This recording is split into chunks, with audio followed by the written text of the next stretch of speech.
You never really see the storm coming until it's already tearing your life apart. I'm Madison, 32, and not too long ago, I was living what most people would call a dream. A beautiful house in the best part of town, designer bags lining my walk-in closet, weekend trips to Napa, Miami, wherever I fancied. Life was good. No, life was perfect. At least, that's what I thought. Now, I'm crashing on my sister's worn-out couch, pulling double shifts at a boutique just to afford instant noodles and gas. And all of it, because of one stupid comment, something I said without thinking, something that, looking back, I should have never let slip from my lips. I was married to Daniel, 6 years together, married for 4. Daniel wasn't what you'd call a head-turner, average height, thinning hair, still carrying his college beer belly-butt guard. The man was brilliant.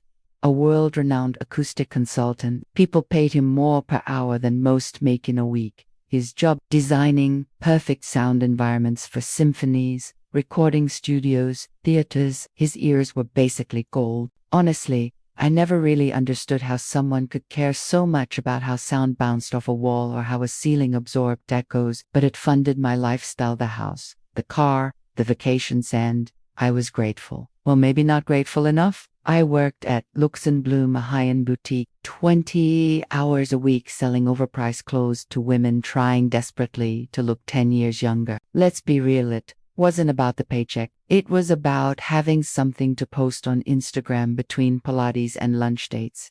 Daniel never complained. He always said, "I love providing for us.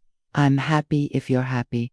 And I believed him. That's marriage, right? One person brings home the money, the other makes life beautiful. And I did. Our home, gorgeous. My living room alone was featured on 3 major decor pages. It was perfection. That weekend, Daniel was supposed to be in Austin, working on a recording studio for some famous indie band. So, obviously, it was the perfect time to host a girls' night. My best friend Zobri, Sierra, and Chloe hadn't been over in ages. We needed wine, laughter, and some brutally honest girl talk. I set everything up. Imported cheeses, charcuterie boards from that fancy place downtown. Opened the bottle of Daniel had been saving for our anniversary. Whatever, you wouldn't miss it. A few glasses in, we started a game. Rate your man, 1 to 10, but with commentary.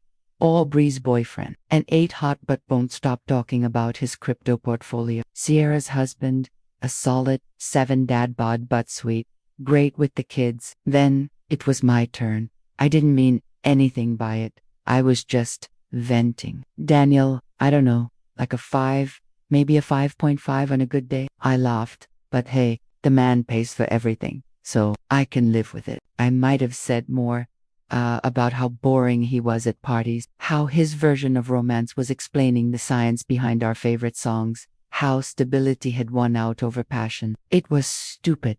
Just stupid girl talk. What I didn't know, what I couldn't have known, was that Daniel had caught an earlier flight home. The client canceled last minute because of a family emergency. He walked in, heard water running, assumed I was in the shower, and sat quietly upstairs. What neither of us ever realized before was that the central air vent in our living room was perfectly aligned with the master bathroom. Every word carried up crystal clear. The irony. The man who designed flawless acoustic environments had built the very system that destroyed his marriage. I didn't even realize he was home until the girls left around midnight. I was tipsy, happy, cleaning up, when I turned around, and there he was, leaning in the doorway, still in his travel clothes, face pale, but not angry. No anger would have been easier. He looked broken. "Did you have a good time?" His voice was cold, hollow.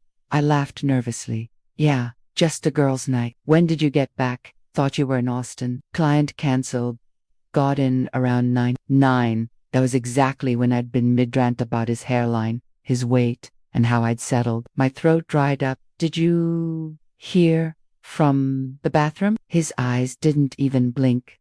Every word. Then he said it. The line that still haunts me, especially the part where I'm a 5 who pays for everything. I tried to laugh it off. "Daniel, come on. It was just girl talk. You know how we exaggerate. It doesn't mean anything." His face didn't change. "Do I look like I'm laughing?" I panicked. "Switched to offense? Were you spying on me?" That's creepy, Daniel. He shook his head. No. I came home to my house and took a shower. The Ventu no, the one you called pretentious, carried every word upstairs. I could feel the walls closing in. You're overreacting. Everyone vents about their partners. It's not a big deal. Then, the words that shattered everything. Do you actually see me as anything besides an ATM with a pulse? Of course not. I love you. I tried to reach for him. He stepped back. That's not what you said tonight. You said, and I quote, his job is as boring as watching paint dry, but the deposits are regular, so I make it work. I felt something ugly rise up in me. It was a joke. Jesus, Daniel, learn to take one.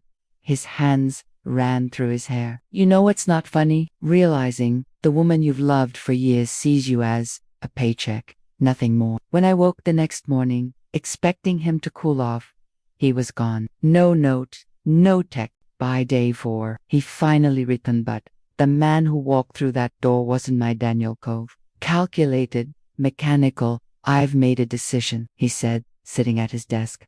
I'm filing for divorce. The floor disappeared beneath me. Over a stupid comment. Are you insane? It wasn't a comment. It was the truth. I just hadn't wanted to see it until now. He handed me paperwork. A prenup I'd signed without a second thought years ago. The house, in his name. The cars, his.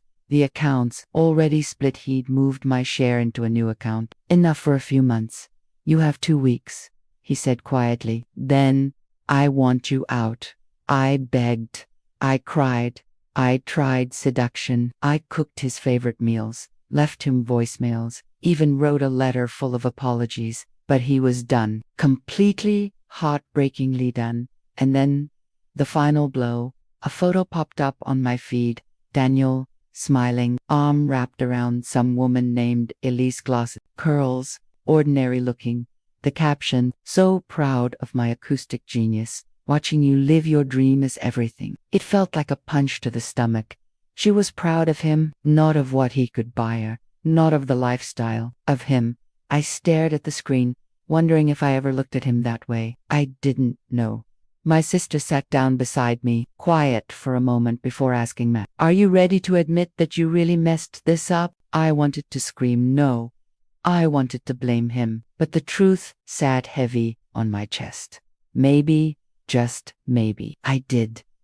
Now, every night, on this lumpy couch, with my sister's cat kneading my stomach, I ask myself, did I deserve this? Sometimes the answer feels like yes. But most days, I still tell myself it was an overreaction, because it hurts less than admitting that the real truth is I broke my own life.